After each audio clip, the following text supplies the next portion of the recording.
Sulla vita di Kurt Cobain, leader del Nirvana scomparso nel 1994, può farlo leggendo la sua post-prima biografia.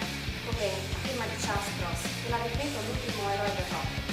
L'autore ha riportato fatti reali e accertati, evitando di tracciare un ritratto di Cobain simile a quello di un semidio. Lo ha raccontato nella sua normalità, sofferenza compresa, ricostruendo la sua vita e la sua breve ma spolverante carriera.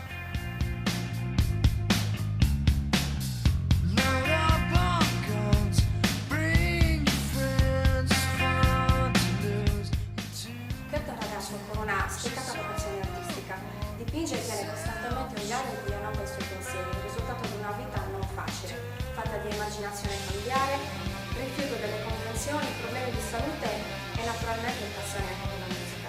Kurt è una persona fragile e anche una volta avuto non riuscirà a colmare il suo vuoto interiore.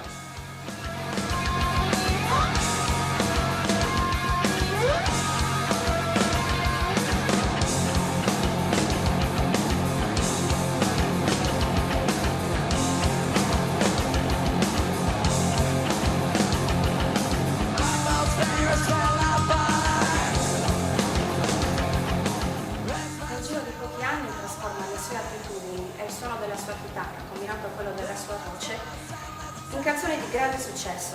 Il suo gruppo, che chiamerà Nirvana, vende milioni di dischi e spopola nella scena grunge degli anni 90.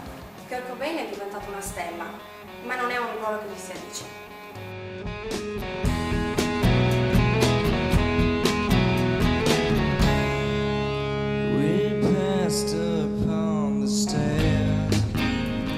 Spoken wasn't well, although I wasn't there.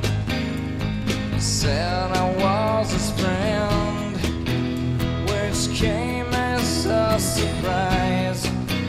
I spoke into his eyes. I Nirvana sono uno dei simboli del disagio dell'intera generazione, un disagio che non ha mai abbandonato il leader e che lo ha trascinato sempre di più nel vuoto della droga. La sua angoscia di vivere lo ha schiacciato sino a togliergli la voglia di andare avanti e lo ha portato a togliersi la vita, nel pieno della sua notorietà. Anche se tanti fans non sono d'accordo e non sono convinti che le cose siano andate esattamente così. Nella prossima puntata vi parlerò del binomio donne e musica.